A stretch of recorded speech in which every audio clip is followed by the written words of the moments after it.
Bismillahirrahmanirrahim. Assalamu alaikum students. Hope you all are fine. Student, this is textbooks of English for grade 6 and today it's our lecture number 3. We will do the reading of this unit, trespass. This is second part of unit number 6, white mouse circus. Trespass means enter unlawfully at someone's property. किसी की भी ज़मीन में बगैर इजाज़त के गैर कानूनी तौर पे दाखिल हो जाना या बेजा मदाखलत करना, ज़बरदस्ती घुस जाना. Here are the difficult words. The first word is cautious. Cautious means being careful in order to avoid problem or dangers. अख्तियात से, तवज्जो से. Dreaded, feared about something in the future. खौफज़दा होना, खौफ रखना कि फ्यूचर में अभी आने वाले वक्त में कुछ हो जाएगा.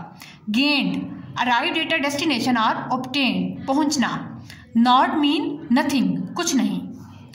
Swathe, a long narrow space cut through grass और कर्ब.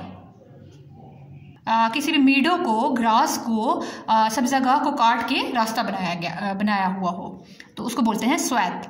Trade, a persons manner of walking. Trespass, enter someone's land or property without their permission. Ventured, undertook a risky or the dangerous, daring journey. Wary, feeling or being cautious. I dreaded walking where there was no path and pressed with cautious tread the meadow swath.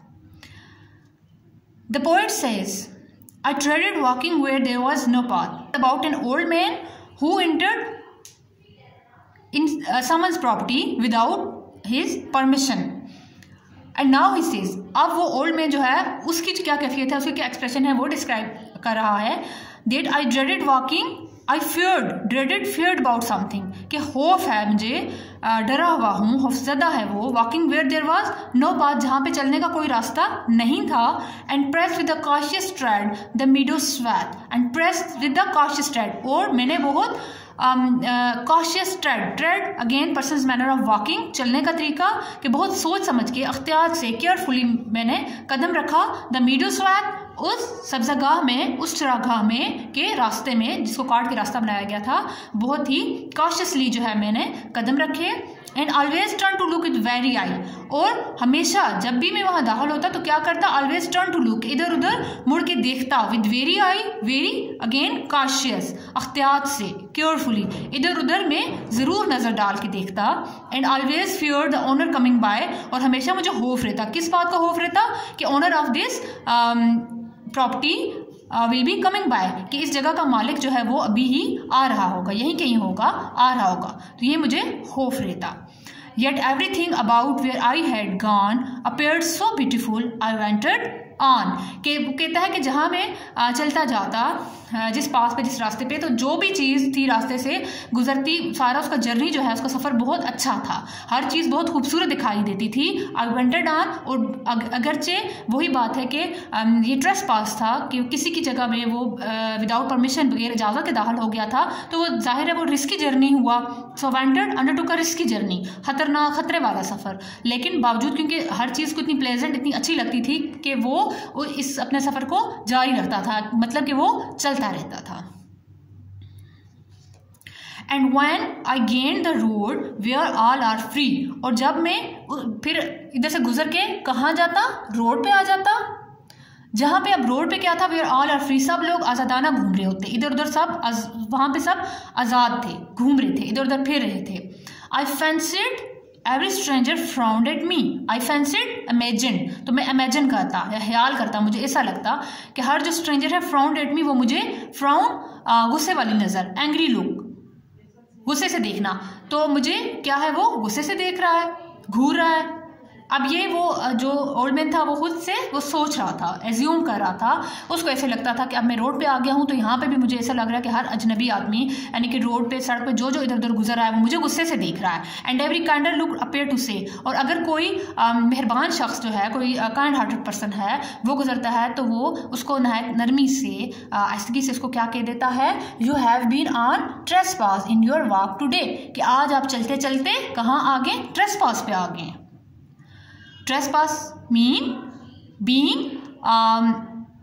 Inter in someone's property without their permission, कि आप आज इसी तरह अपनी walk करते करते चलते चलते आप जो है ट्रेसपास पे आ गए हैं।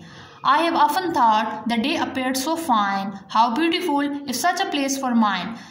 Now he says कि मैंने अक्सर सोचा है, मैं सोचता था कि कितना अच्छा दिन है, कितना प्लेजेंट दिन है, खुशगवार दिन है, तो कितना ही अच्छा होता कि हर चीज़ जो इतनी खूबसूरत दिखाई दे रही है, तो क्या ही अच्छा होता कि अगर ये जगह भी मेरी अपनी होती, कि किसी की परमिशन लिए बगैर मैं यहाँ पे मज़े से घूमता चलता फिरता।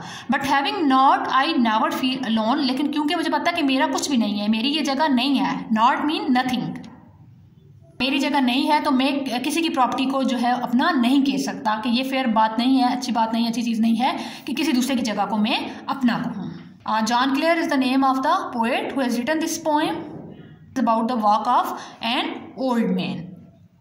गलती से ट्रेसपास पे आ जाता है और फिर बड़े वो केयरफुली हौसला अंदाज में वो इधर उधर देखता है कि अभी उसको लगता है कि अभी इस जगह का ऑनर जो है वो यहाँ पे आ रहा होगा, उसको देखेगा, उसको डांटेगा, बुरा भला कहेगा, लेकिन वो चलता रहता, ऐसा कुछ नहीं होता, वो चलता रहता है। चलते चलते वो आखिरकार रोड पे आ जाता है, और फिर जब रोड पे आता है तो तब भी उसको लगता है कि सब उसको घूर रहे हैं, उसको गुस्से से देख रहे हैं। अगर कोई सॉफ्ट स्पोकन, कोई अच्छे दिल वाला मालिक, काइंड हार्टेड पर्सन अगर पास से गुजरता है तो उसको वो प्यार से कह देता है कि आज ओल्ड मैन, आज आप ट्रेसपास पे आ गए हैं। और फिर वो कहता है कि मैं अक्सर ये सोचता कि कितना ही हर चीज़ कितनी अच्छी है, व्यू कितना अच्छा है, सब कुछ इतना प्लेजेंट है, तो क्या ही अच्छा हो कि ये जगह भी मेरी अपनी हो, लेकिन क्योंकि मेरी अपनी जगह नहीं है, मेरा कुछ भी नहीं है, तो इस वजह से मैं किसी दूसरे की प्रॉपर्टी में अगर इंटर हुआ तो मैं यही कहूँगा कि ट्रेसपास ही है, क्योंकि मैं उसकी प्रॉपर्टी को अपनी प्रॉपर्टी नहीं कह सकता। Students, now open your textbooks, page number 69. The question is prefixes. In English, we use the prefixes dis, non, in and un to form the negatives of the certain words. The prefixes all mean not. With practice and wide reading, you will be able to tell which prefix goes with a particular word. Negative जब बनाना हो किसी भी word का तो English में हम कौन से प्रीफिक्स यूज करते हैं? डिस, नॉन, इन एंड अन। इन सब का क्या मतलब है? नॉट। नॉट की जगह ये यूज होते हैं जब किसी वर्ड को नेगेटिव बनाते हैं। हर वर्ड में नॉट लगाने से ही नेगेटिव नहीं बनता, कुछ में डिस लगाना पड़ता है, कुछ में अन, कुछ में नॉन। फिक्स होता क्या है? जब हम किसी भी वर्ड के स्टार्ट में हम ऐड करते हैं। See if you can write the negative forms of the following. Example, not happy is not the right word, correct word is unhappy. We use unhappy for नाहुश। Not able, unable is the right word. Not visible, invisible होता है, not visible नहीं होता। अगर कोई चीज़ clearly नजर ना आए तो इनविजिबल यूज होता है। नॉट करेक्ट नहीं होता, incorrect is the right word. Not considerate, inconsiderate. बामरवत जो बाहलाक, खुश अखलाक ना हो तो उसके लिए इनकॉन्सिडरेट यूज होता है। Not avoidable is the wrong word, the right one is unavoidable. Not violent, non violent, non violent use होता है, नॉट वायलेंट नहीं यूज होता। Not approving, disapproving. यहाँ पे आप प्रीफिक्स डिस लगेगा तो उसका नेगेटिव बनेगा अप्रूविंग का। नॉट कोऑपरेटिव, नॉन कोऑपरेटिव, यहाँ पे नॉन लगेगा नॉट की जगह। नॉट रिस्पेक्टफुल, डिसरिस्पेक्टफुल, यहाँ पे भी डिस लगेगा तो उसका नेगेटिव बनेगा। Not united, disunited. Not courteous, discourteous. Not defeated, undefeated, यहाँ पे अन लगेगा, अनडिफीटेड तो डिफीटेड का नेगेटिव बनेगा। So these were the prefixes जो कि डिफरेंट हमने लगा के not, un and non, dis इनके नेगेटिव्स बनाए। Okay students, your home task is make a large chart for your classroom wall. आपने घर में एक चार्ट बनाना है, वहाँ पे आपने make boxes on the chart with the headings. Columns आपने डिफरेंट बनाने हैं, वहाँ पे डिफरेंट बॉक्सेस बनाने हैं। हेडिंग्स क्या होनी चाहिए? एक कॉलम में आप डिस लिखें, नॉन लिखें, इन लिखें एंड अन लिखें, और फिर उन बॉक्सेस में डिफरेंट वर्ड्स ऐड करें। डिफरेंट वर्ड्स आप इनमें इन वर्ड्स को भी ऐड करके इनका भी आप बना सकते हैं। इसके अलावा आप न्यू वर्ड्स भी खुद से ऐड कर सकते हैं। This is your home task. Also do the reading of this unit and write all the underline words in your notebooks with their meanings. Stay home, stay safe. Thank you. Allah हाफिज़।